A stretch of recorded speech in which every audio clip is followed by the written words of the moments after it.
And also consumers, they do not have the power in order to change companies and also are not willing to necessarily pay extra for these kind of products. Innovations in Sustainable Finance, a University of St. Gallen podcast by Julian Kölbel.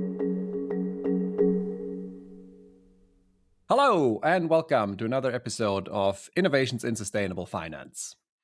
Today I speak with Andreas Rasche, Professor of Business and Society at Copenhagen Business School. Andreas is an internationally recognized expert on corporate sustainability and sustainable finance.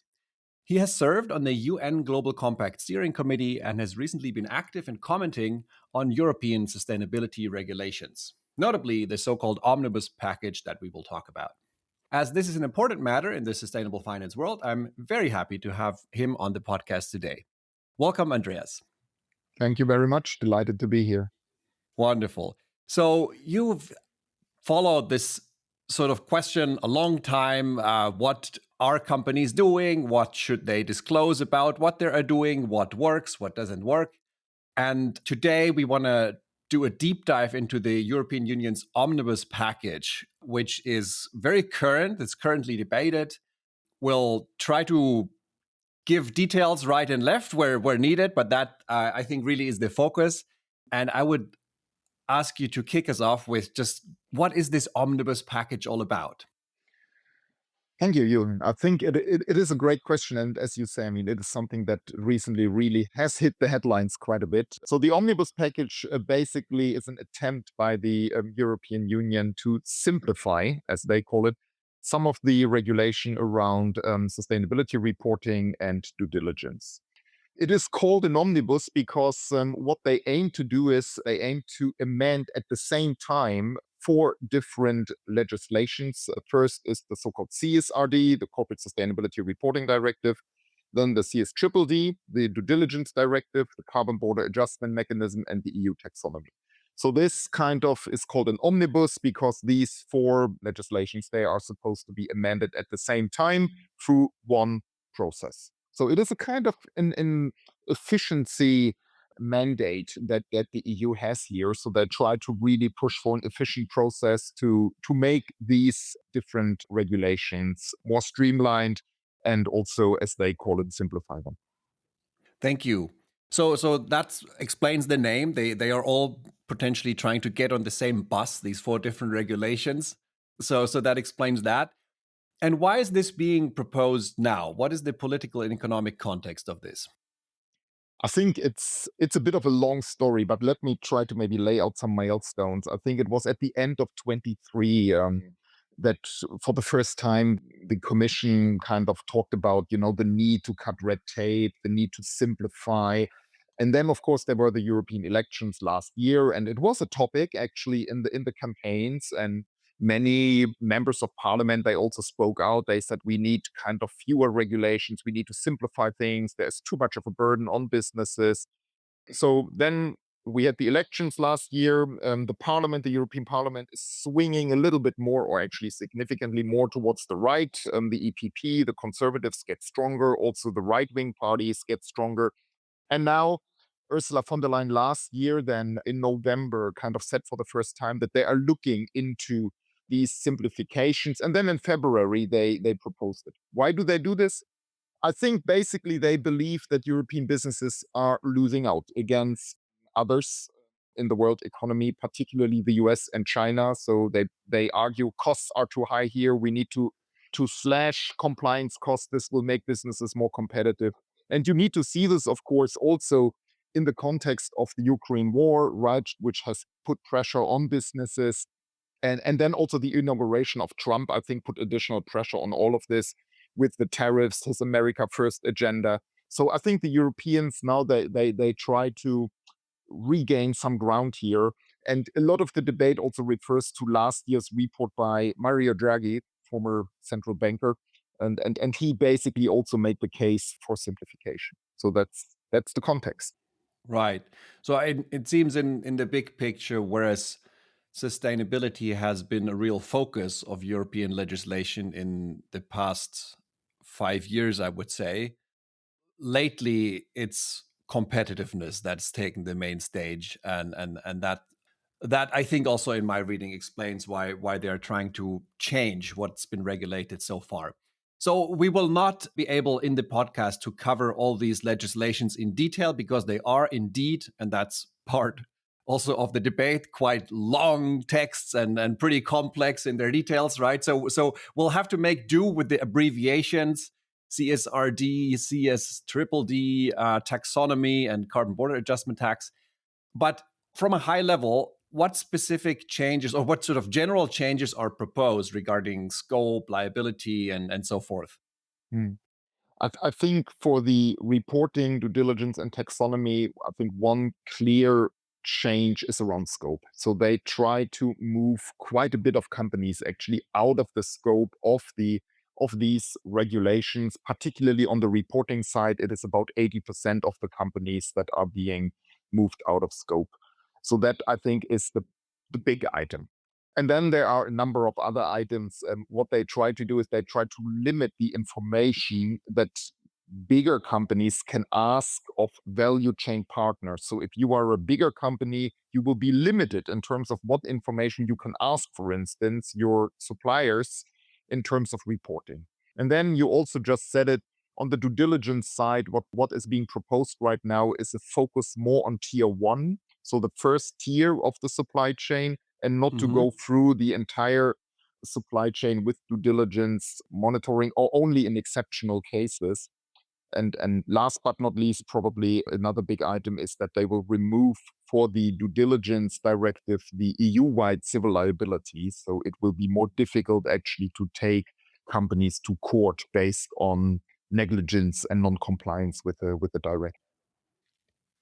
Right. So do you see this omnibus package as a necessary simplification or more a dangerous rollback of ambition? How would you characterize it? You know what, Julian? I'm a bit split too on this. I always have difficulties making up my mind. I agree with the Commission that simplification is necessary. Let's put it that way. I agree, and you also said it, these regulations are complex. They are maybe more complex than they have to be. And so there is some need for simplifying things, aligning things. So I agree on that end.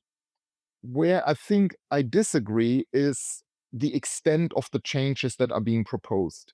Because quite honestly, if you remove 80% of companies from a reporting directive, I don't see how this simplifies anything. And this is kind of the goal at the end. This is what the Commission says, what they want to do to simplify all of this. So I agree with the basic intention and the rationale. I disagree with what is on the table and what is suggested because, to be quite frank with you, I think it reaches more in the direction of deregulation, and it probably fulfills some political agendas of certain parties. But I do not see really how this is making companies more competitive or how it is simplifying. I see.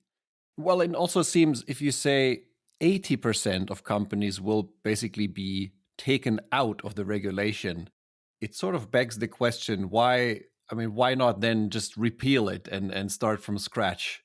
Or do something, or as you say, do something simpler that applies to the whole economy. It seems sort of halfway.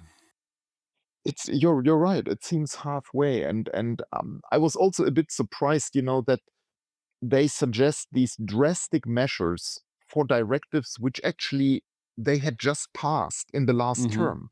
So the Yeah. CSRD passed in 2022. The CSDDD, the due diligence directive, actually just passed last year. So we are amending directives which are essentially not being, which so far had not really been implemented. We have no real experience with them. And the politicians tell us in 2025 that what they did in 2022 and 2024 actually was wrong. And Mm. and this is where I really have a difficult time to wrap my head around it because I think why didn't you correct these mistakes back then, right? I mean, there was sufficient time actually to do that. Right. Speaking of experience, you were involved in a survey of firms on their views of the CSRD and the Omnibus. So not just the economic and political context, but firms specifically. And what did you learn there? Well, we surveyed, and a number of people were involved there. I was one of the academic kind of voices being part of it, but the main drivers were an organization called We Are Europe and AGC Paris. They were the main drivers of this. Hmm. So we surveyed around or over 1,000 companies throughout Europe. Quite a lot of them, admittedly, come from Germany and France, but other European economies are also represented in the survey. What we learned actually was that businesses were actually not really satisfied with the omnibus. A lot of businesses looked at the omnibus rather critically. They felt it is overdoing things, and they were also expressing quite a high level of satisfaction actually with the CSRD. They were also saying, I mean, there are things that need to be improved, but the sentiment was not necessarily, that they said, oh, all of this is just an unnecessary burden, so please get rid of it. But what we heard from them, and there was also a qualitative part of the survey where we asked businesses to respond, we heard quite a bit of, please correct some of the technical mistakes that were made, kind of reduce the number of data points, align some of the data points more, make life easier for us, but please don't altogether kind of change these regulations completely, because a lot of companies also said we just invested into compliance. So, Hmm. we just had these investments, and now you come around the corner and tell us the exact opposite. So, this, of course, is also for businesses not very fair. I often hear that this is what businesses actually dislike most. If sort of the sort of general direction of policy changes, that because that creates a whole lot of uncertainty. So I see that. At the same time, I didn't do a survey, but sort of from hearsay, I heard quite a few people just being frustrated with the regulation, especially people who were working maybe in a sustainability function at a company. Tell me, well, they're now spending just a lot of time on complying with the regulation and much less time on thinking what would actually be a useful thing to do at a more strategic level. I agree. I also heard these stories, and I think we need to consider here that the CSRD was implemented for the first time in 24. So a lot of the companies that kind of went for this kind of very first implementation experience. And I mean, we all know that whenever you implement something for the first time, it's a bumpy road, right? I mean, there Hmm. are hiccups. It's not necessarily the most fun thing to do. You don't have routines yet. So I think part of the dissatisfaction is also due to this. And then, of course, compliance plays a big role. But I always challenge also the businesses here in Denmark and say, of course, this can be about compliance, but you can also flip it around. You can also say, what additional information do we gain here? Risk-based information, for instance, additional information to improve capital allocation for sustainability.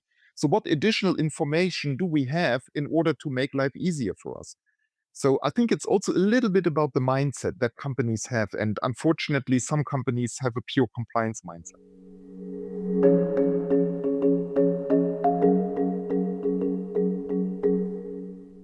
Taking a step back, so my own reading of the regulation that the European Union has brought on in this regard, really taking a step back in time when we've published this paper titled Aggregate Confusion, the Divergence of ESG Ratings, and sort of in the conversations that followed that paper that showed that if you ask different raters, you get different opinions about companies. And especially corporates didn't like that, and they said this is annoying and confusing for us. We would like to have a standard so that we know what we're dealing with, we know what the market wants from us. And so I was in that time, I was very much in favor of introducing a mandatory reporting standard, not voluntary, mandatory, applied to all companies.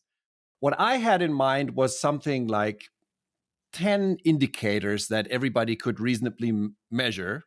And then I thought everybody could, you can always go beyond that and have better indicators, or then analysts can interpret the 10 indicators and say, well, in this industry, that's actually not, it's not very meaningful. So we have to, adjust it, things like that. But I think there was a lot of support for something like that among corporates. And now the way it has come out is more 1,000 indicators that companies can determine themselves what is material. So I think you end up not with some sort of consistent data about European companies, but again, quite something confusing. And I think I just wish it had been regulated in a different way. And I think we wouldn't be talking about the omnibus. Do you agree? Yeah, well, yes, I think the development of the actual standards, which are called ESRS, so the European Sustainability Reporting Standards, I agree with you. I think 1,000 data points is too much. I think this probably was due to when these standards were developed, I think they looked at many different potential users. So they did not necessarily just have investors in mind, but they looked at NGOs, academics, governments, and so on, and they tried to do it as fine grained as possible. And this is maybe I always think this is a bit of a European attitude. Do it really fine grained. Try to do the fine grained measurements, and this has resulted in this very comprehensive framework.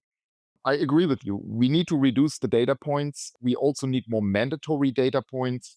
However, I also see ESG as a quite contextual undertaking. So I think we still need these materiality assessments because at the end of the day, 10 indicators won't cut it. I think we need a little more than that in order to judge companies across E, S, and G because it includes a number of topics.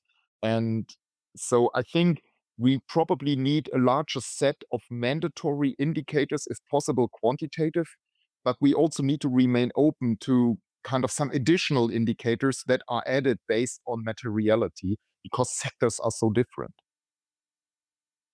Right. So yeah, I guess the sense of direction we agree. Sort of rather, I would say 10. The regulation has 1,000. If it's somewhere in the, I mean, it's a big gap. What about the costs of this compliance? So I've looked at different estimates. So I think EFRAG has put the cost of compliance at roughly 4 billion euros per year, including assurance. So half of that is supposed to be assurance. And so, in essence, they estimate that the large companies will have 2 full-time employees working on CSRD compliance. Now, the Omnibus package has promised savings of 4.4 billion. They've quantified that quite boldly. And I'm not quite sure what's the margin of error around these numbers? What's your impression? Are we talking billions? Is it much more, much less? It's very difficult to say, but I think the margin of error is high here because we talked about it a little bit before. We do not have much implementation experience with the CSRD. So essentially, we are tapping in the dark. It would have been more useful to kind of do this entire exercise maybe 2 years down the road when we really have good data and we could measure these things nicely. So far, I think these are estimates, and it depends quite a bit on the assumptions. What you rightly pointed out, quite a bit of the costs are assurance costs, of course, which also begs the question: why are these costs so high, and can we reduce this somehow? Here in Denmark, there was a big discussion about how limited, because it is limited assurance that the Mhm. CSRD demands. How limited really is this assurance? Aren't auditors overdoing things? But I think the number I haven't really made up my mind to kind of say, the commission is wrong on this. Let me just say it comes with a lot of different assumptions that are being put up here, and you can also certainly come up with other numbers. What I found a bit irritating, unfortunately, is that the commission only looked at costs. And I always wondered, what about the value side? What about the benefit side? So if you look into the proposal document, I only see a cost calculation. And then there was actually an interesting hearing in the European Parliament where also a professor spoke out and he also made exactly that argument. And he said, what about the value? What about the benefits? Increased understanding of risks, more transparency, more accountability. So these kind of things, they are difficult to quantify, but they still exist. But they happen. kind of pushed aside, I think, by the Commission. Yeah, I think that would have been a really good exercise ex ante to do. Of course you're right. If you wait for a few years, then you have much better data. But this is an important political decision that concerns 400 million people. So you might want to have a little bit of an estimate of the costs and benefits. I completely agree. And I think so. On the benefits, I'm also skeptical, honestly, because I have the sense that it was a bit of a foul compromise to say, okay, we're not really going to, regulate the real economy, because we've realized with the yellow vests in France, like if the price of gasoline goes up, we're out of the government. So let's do something on disclosure. It's uncontroversial. Business have to, file some reports. But it's also, I mean, the theory of change, of that dramatically changing what is happening in an economy, I also don't quite see. And on the front of, is this vastly superior in terms of understanding certain risks that companies have? If that's the case, then I think the omnibus is a really dangerous thing to do. But I'm not so sure the Commission believed that itself, especially in the way the regulation came out with these 1,000 indicators. I don't think it's really, or what I mean, what is your sense of the positive impact that it maybe it does have Yeah, as it stands, or it could have if yeah, it were designed differently? yeah, yeah. Let me maybe start by saying I think I agree with you. I mean, I would also like to have more substantive regulation on this, on the sustainability aspects, right? Because then you can really create also impact.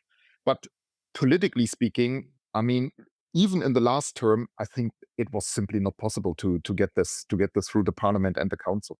I mean, look even at the long discussions that we had on the due diligence directive, which was almost killed actually in 2024. So even these more softer directives, which aim at reporting, due diligence, and so on, even they were very, very controversial. And the few substantive regulations that we had, the nature conservation law, for instance, I mean, they were highly contested and were significantly watered down. So I think it was also a bit of a compromise to kind of say, let's start here. I agree with you insofar as the value of reporting probably is not easy to measure. But for me, I'm always telling myself, because sometimes my students ask me exactly the same question, and I tell them, look, if you're a company, let's say you're a mid-sized company, you commit to reducing your carbon footprint because your buyer asks you to do it. If you don't measure these things, if you don't measure your carbon footprint in 23 and 24, you don't understand what progress you're making. So I think in a sense, at least measurement is important. Whether this needs to result in reporting, of course, is a different question, right? Right. But I think the measurement is important for companies internally. And I think the value of reporting, at least for me, anecdotal evidence here coming out of my conversations with Danish companies, some companies find it useful. For them, it's a reflection exercise, that makes them aware of potential risks, new opportunities. It is also important, I think, for employees. We see this, I'm not sure about other countries, but here in Denmark, this is a big discussion. A lot of employees demand this in terms of not that they demand the data, but they want their companies to do things on sustainability. And of course, the report is usually one communication means here. So I think there is value in sustainability reporting, but it also depends a little bit on companies' willingness to tease out this value. But we need to be, and let me close by this, because it's been the wrong answer, to kind of say, but we need to be right in terms of being proportionate in terms of company size and what we require of companies in the end. So I think the cardinal mistake of the CSRD was that they try to push out rules that apply to all businesses, regardless of whether you're a medium-sized company with 251 employees or whether you're a multinational like here in Denmark, Novo Nordisk, with many, many 10,000s of employees. So I think we need to get this proportionality right, and then I think we get to the good stuff. Right. And I think the underlying aim and sort of having a real model in mind how what the regulation is doing is going to contribute to a larger goal, which I think is a slow and steady transition of the European economy to a more sustainable model. And I think that has been lost in figuring out the details of these disclosure regulations. So I would just want to test the proposition that I have, how it lands with you. So you mentioned the carbon border adjustment tax is also part of this. So let's actually quickly talk about this, because I think this is a completely different animal, right? This is an economic tool to create the possibility to have a price on carbon within the European economy without just losing out to all other parts of the world that don't have that. That's the idea, right? Is Exactly. that I didn't know so far that this is also potentially affected by the Omnibus package. I think that should be kept out. Actually, what they did is, and you might be surprised to hear this now after all my critique, Yeah. I think what they did is actually very meaningful, because they basically said we will exempt those companies whose calculation or whose reporting based on the CBAM, so the carbon border adjustment mechanism, would not create many emission savings, so to say. So in other words, they concentrate really on the big players that, for instance, import goods out of China or wherever, right? Where you really have heavy emissions that are attached towards these imports, and they leave the very small players aside. The calculations by them, by the European Commission, basically say 99% of the emissions are still covered even after the reform. So they only kind of really get rid of the burden for the very small players. And I think that makes a lot of sense. Okay, that actually sounds sensible. So sort of steel, cars, Exactly. the big stuff that will basically will be subject to a tariff on import. So then to equate prices in the sense sort of that a car produced in Germany sort of that needs to, the factories need to buy emission rights through the ETS, so that they are on a level playing field with a car produced in the US or China, as with regards to CO2 emissions. Exactly. Yeah. That's the idea. Okay. So I would keep that. I think so. This, I think politically, right? I think the CSRD is in place. As you said, companies have invested and figured out how they're going to comply. I would just let that run. And at least for some time to see how it works. I would probably stop the CSDDD because it's, I don't think companies have invested as much in that, and it does seem to add up. And I'm not quite sure what to do with the taxonomy, honestly. I never quite understood what it's good for next to the CSRD. Maybe you can clarify that for me. But how does that, how do you think, what do you think of that suggestion? I'm critical, Julian. I think for me, the CSDDD, the due diligence directive, still needs to happen, because, I mean, there is the business side of it, right? I mean, there are often significant human rights risks which are tied to litigation risks, reputation risks, and so on in global supply chains. And to be quite frank with you, businesses have a very limited understanding of these risks. And I think it is good. We don't need to overdo it, but I think if you, for instance, are in the textile business, you need to understand what is happening in your supply chain in terms of labor conditions. And this brings me to the second argument. I think there is also a pure impact related argument that we try to at least give those workers, those people that are negatively affected by corporate actions in the supply chains, that we try to give them a voice.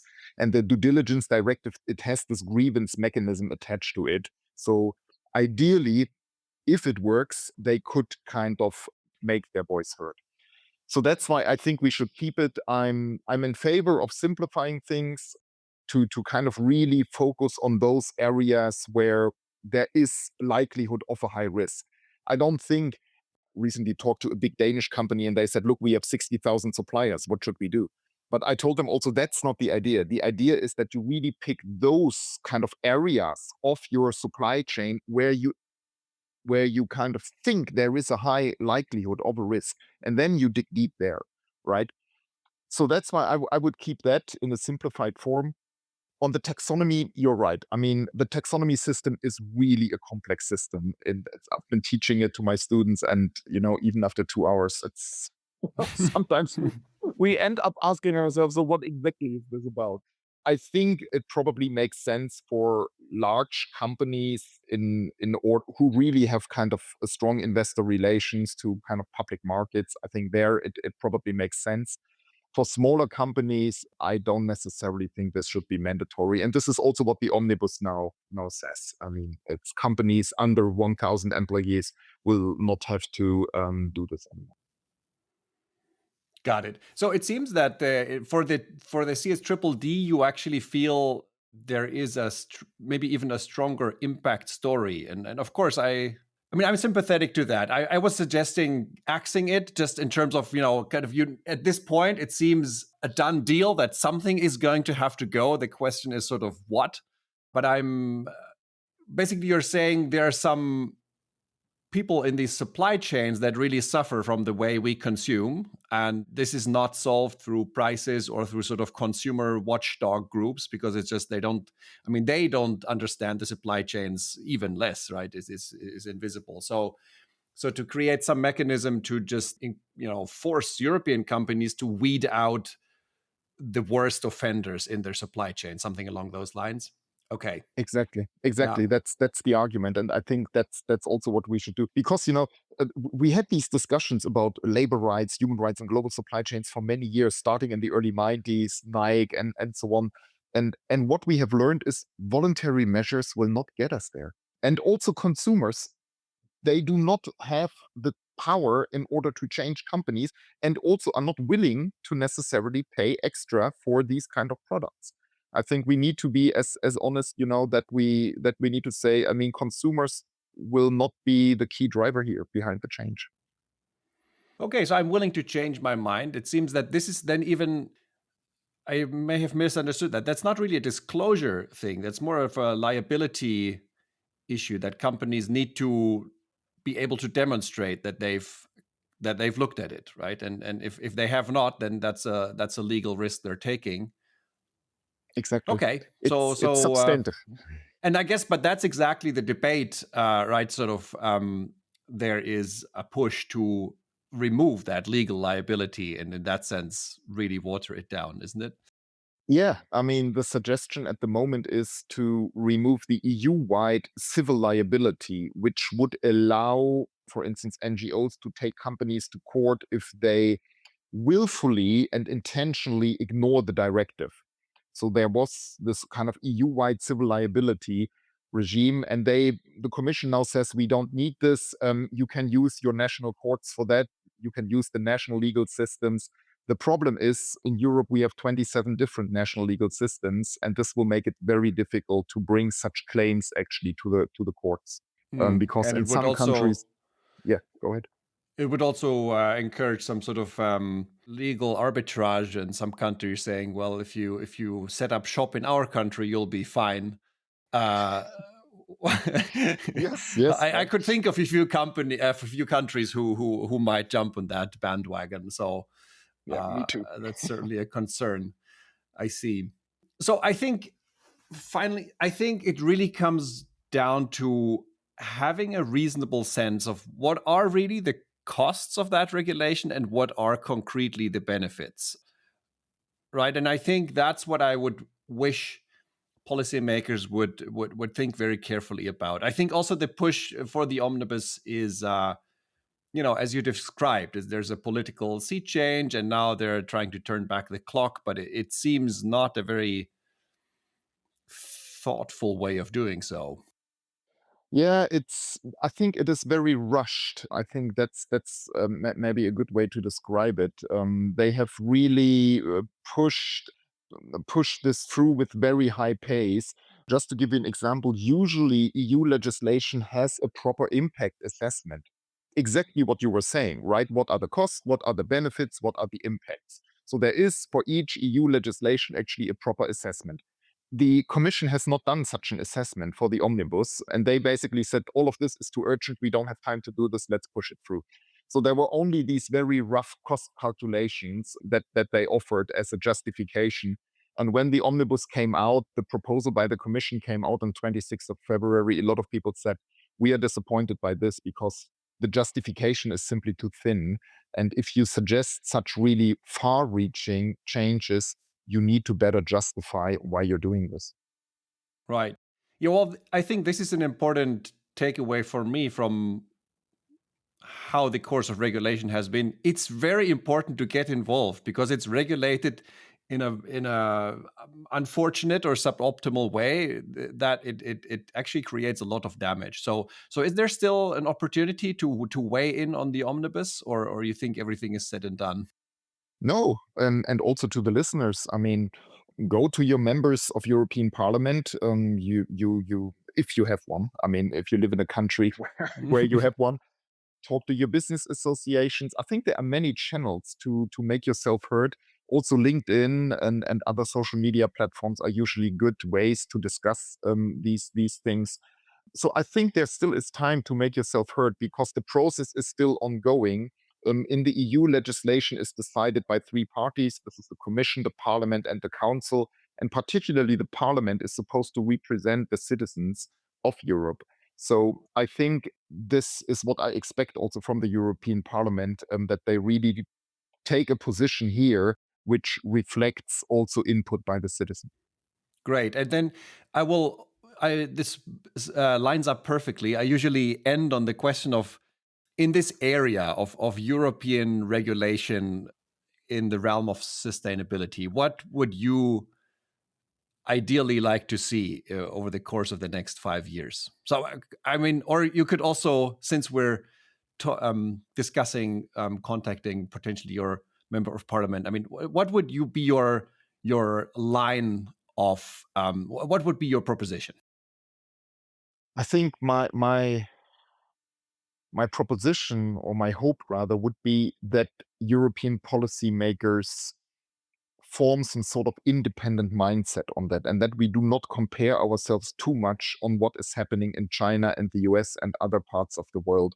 Europe needs to find its own way of this, and pure deregulation is not a winning strategy for Europe's future. We need to find our own way on this. Yes, we need to simplify, but we need to do it in a proportionate way, that we do not forget our own ambitions, which were just kind of, formulated a couple of years ago, and I think which are important for the next 5 years, so that we stay on course. Wonderful. So thank you very much for discussing this with me. That's been really interesting for me, and I hope for the listeners as well. Thank you very much for sharing your insights, Andreas. Thank you very much for having me. Much appreciated. Innovations in Sustainable Finance, a University of St. Gallen podcast by Julian Köbel.